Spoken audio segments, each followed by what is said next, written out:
In my first term, we built the greatest economy in the history of the world, and now we're doing it again. But this is really bigger and better and stronger. The first term, we had what was considered the best economy that any president has ever had. That's nice. And we got hit with COVID, remember? And we did a great job with COVID. But that was a horrible thing for the whole world. The whole world suffered. Your country suffered. Everybody suffered. And despite that, we had the greatest economy. And before that, forget it, we blew it off the charts. I'll never forget. I met with pollsters the day before I got the news about COVID. But I met with 2 pollsters because we were starting to think about the next election. They said, sir, if George Washington and Abraham Lincoln came back from the dead, and they aligned, and they went for the president, vice president as a combination, you'd be beating them by 25 points. And then the next day I was told that something strange is happening. There's a lot of death being reported in a certain country. I won't tell you which one, because that country is well represented here, but you know which one. And thousands of people are dying. And I said, that's strange. What would that be? And it turned out to be a disaster for the world. There's, nothing has been seen like that since 1917.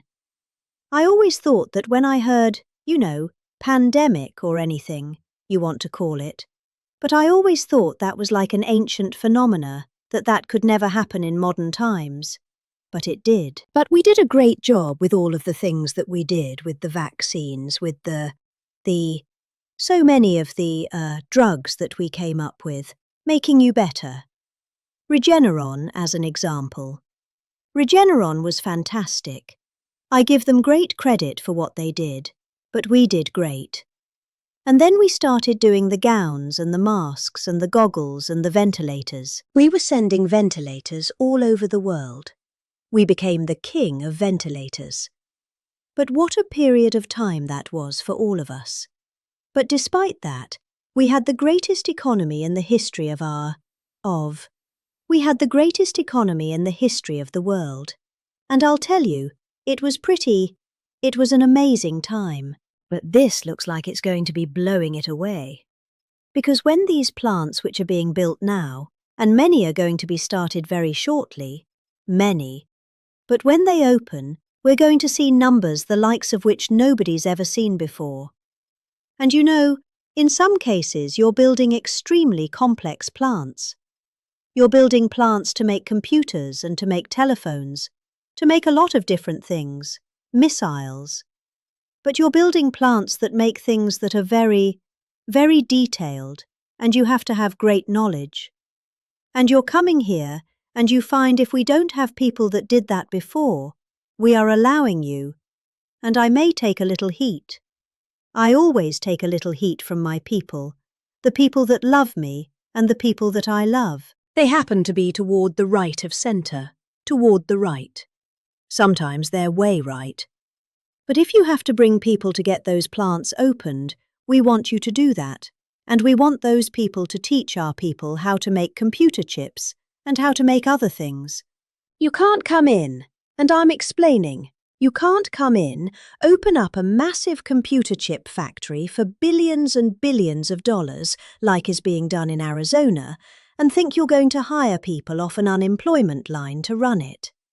They're going to have to bring thousands of people with them, and I'm going to welcome those people. Now, I love my conservative friends. I love MAGA. But this is MAGA. And those people are going to teach our people how to make computer chips. And in a short period of time, our people are going to be doing great. And those people can go home where they probably always want to be. When people are born someplace, they tend to want to go. And we have the greatest country in the world. But they want to go. But they're going to do. We had one case in Georgia where a battery factory. Batteries are very dangerous. To make their complex, much more complex than people understand. And they spent $1 billion to build a factory, and they were told to get out. And I said, stop it, don't be stupid. And we worked it out. And now they're teaching our people how to do it. But they're going to have to spend. Jensen, I don't think you can open up a big plant with your friend from Taiwan, where we're going to have 40 or 50% of the computer chip business at a very... I don't think you can do that with people that don't even know what a chip looks like. Do you agree with that? So somehow, the people that are against this are really, really smart. They're unbelievable patriots, but they just don't understand. Our people have to be taught. This is something they've never done. And we're not going to be successful if we don't allow people that invest billions of dollars in plant and equipment to bring a lot of their people from their country to get that plant open, operating, and working. I'm sorry. So my poll numbers just went down, but with smart people, they've gone way up. They've gone way up. And I mean that. So for those of you that are doing the plants, you're going to have all the help you need, and you're going to do a great job. And you're going to teach our people how to do it, and our people are going to be just as good as your people ever were in not such a long period of time. Since the election, the stock market has set, and this is a little more than 9 months, 46 all-time record highs, and the growth is now amazing, and it's lifting up the Americans and American economy like nobody's ever seen before. It's the biggest. There's never been a period of time like this. Wages for hourly workers are rising at the fastest pace in 60 years, and real wages for construction workers are up $2,200 a year. And that's good, and that's spending. They're going to spend. They're going to buy many of the things that you're making. In 9 months, we've lifted over 600,000 Americans off food stamps, and that's happening rapidly. When we had the problem 2 weeks ago on the Snap, and they talked about all of this, the numbers. So when I left, which was a rigged election, by the way, but that's okay. They used to go crazy. I'd say, rigged. Oh, nobody complains anymore, because now they realize it was, and it's been proven, and it continues to be proven. But when I left, that number was $7 billion. Now it's $47 billion. That's Biden. So if you think about it, if Kamala, who's the same basic thing, grossly incompetent, he was incompetent, they're all incompetent because their policies are incompetent. Open borders, men playing in women's sports, transgender for everybody. I mean, they got the worst policy.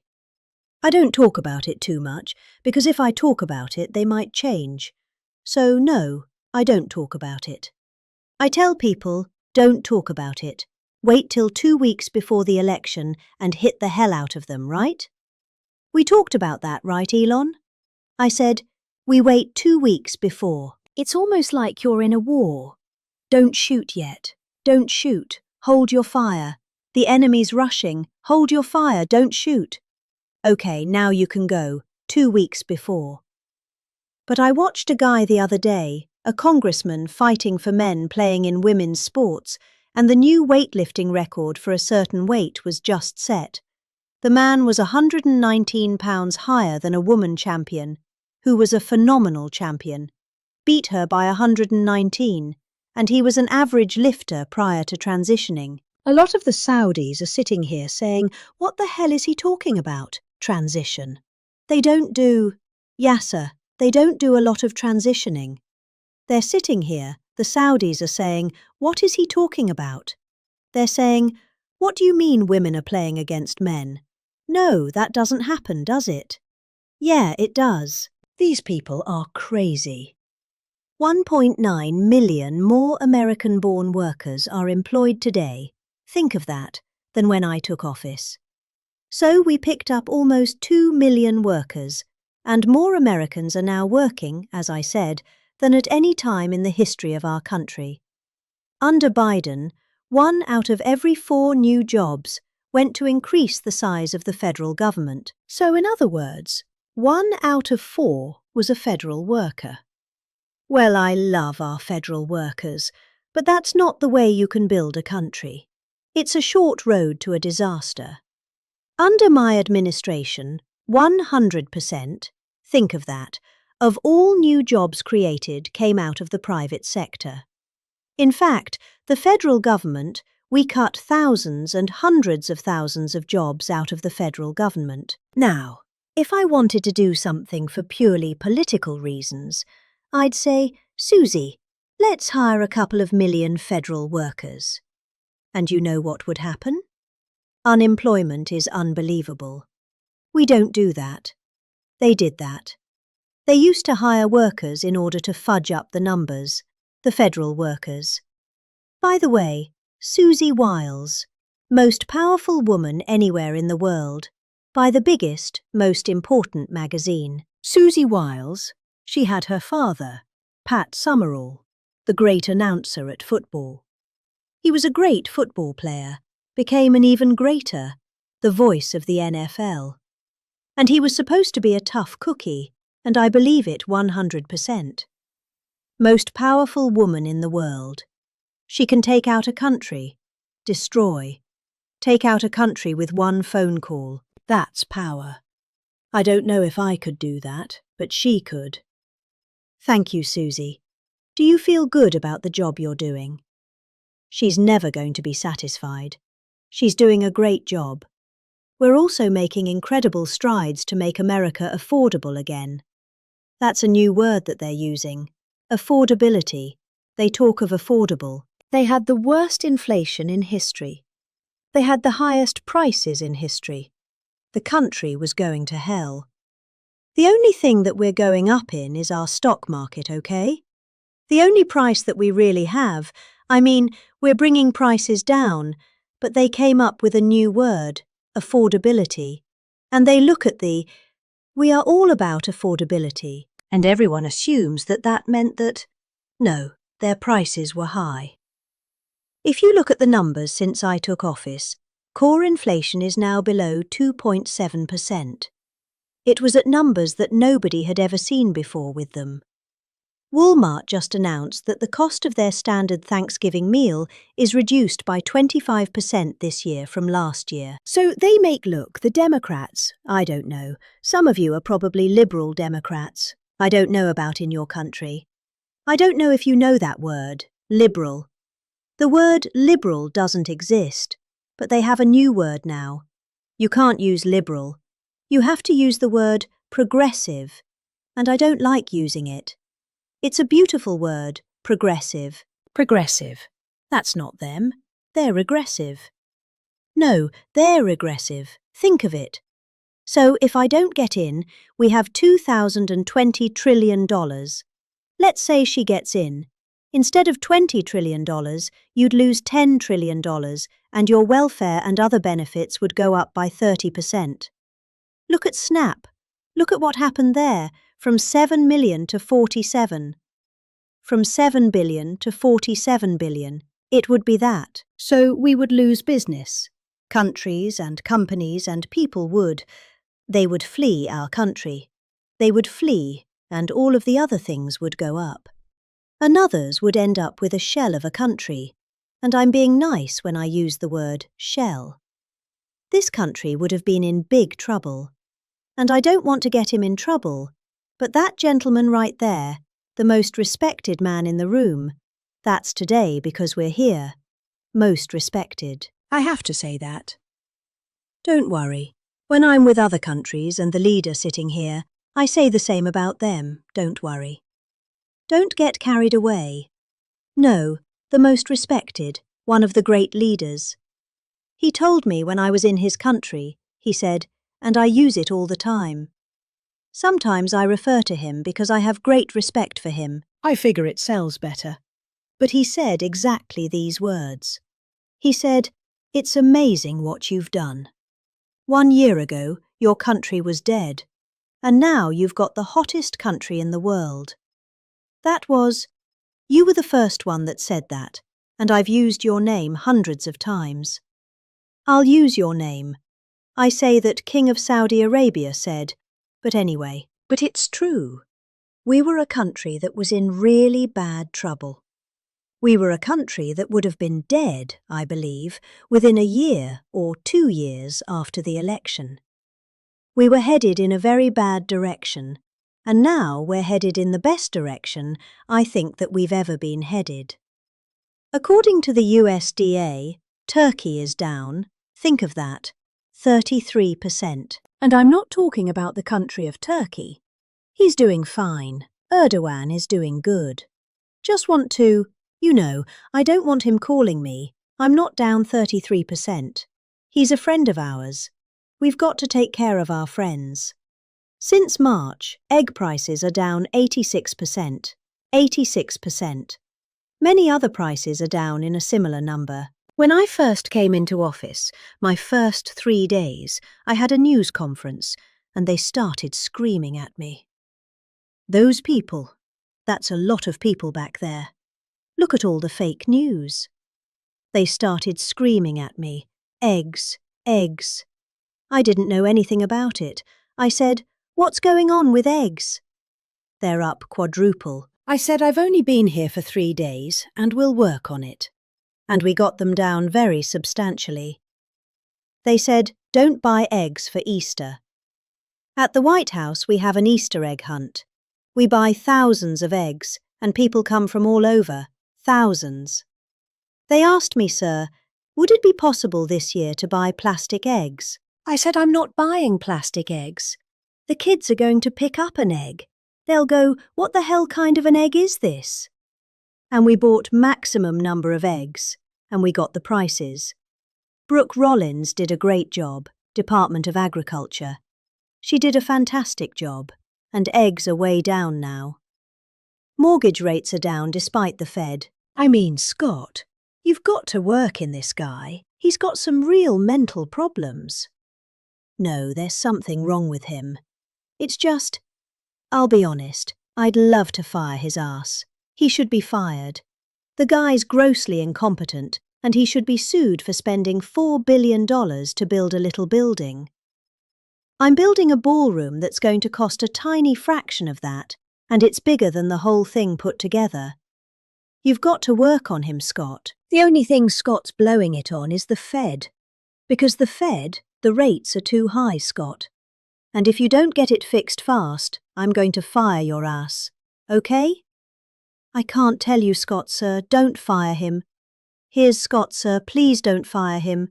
He's got 3 months to go, don't fire him. I want to get him out, Scott. Please, he's a voice of reason. You're very lucky you have him, I'll tell you that. You've done a good job. I think Howard's a little bit more for firing. Right, Howard? I think Howard would say, get him the hell out of there. Anyway, while congressional Democrats wanted the largest tax hike in history, they wanted to raise your taxes by 42% if you... 44%. I proudly gave you the largest tax cuts in American history.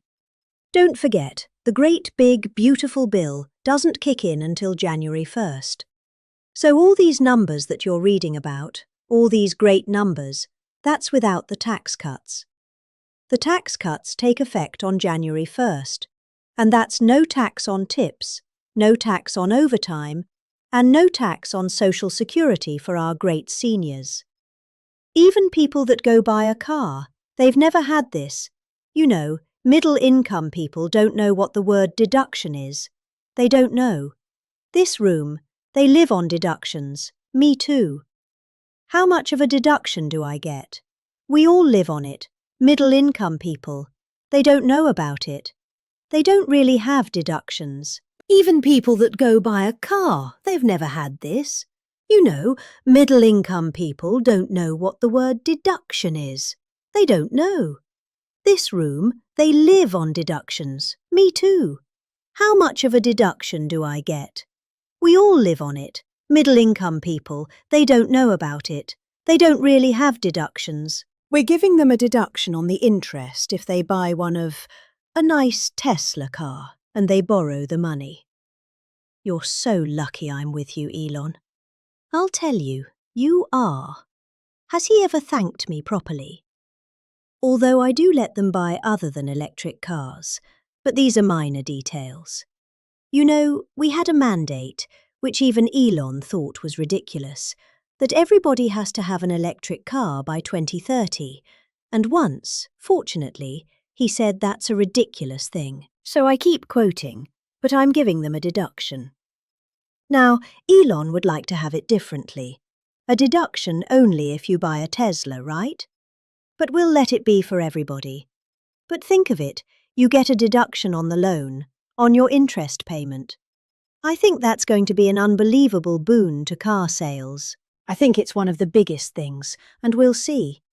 But I think it's going to be, and the biggest thing I've done for business and jobs is deductibility, where all of that money that you're spending, 100%, think of it, expensing for all new equipment purchases, factory construction, including structure. Every single thing you're allowed to deduct, expensing, 1 year. And that's what made our first tax bill, in my opinion. More than anything else, bringing your money back in. We have that. We have everything. Trillions of dollars. Hundreds of billions, but trillions of dollars. Apple alone, Tim Cook brought in hundreds of billions of dollars. You couldn't do it under the old tax code. You'd have to pay so much tax, and just the bureaucracy of it. We made it very simple. We charged a fair rate, and we took in billions. Well, we have that. But the expensing to me was the thing that made it so successful. And the other thing is, all of those tax cuts that we got. That was the largest tax cut in history. On top of adding to those cuts, we extended that, the original tax cuts. If we didn't extend, you would have had about a 58% tax increase from that point, and we were able to get that extended. So I want to thank the Speaker of the House, and I want to thank John Thune. And a lot of people thought that that bill, because we put everything into that one, we took 4 years' worth of things and we put them into the great big beautiful bill and we got it passed.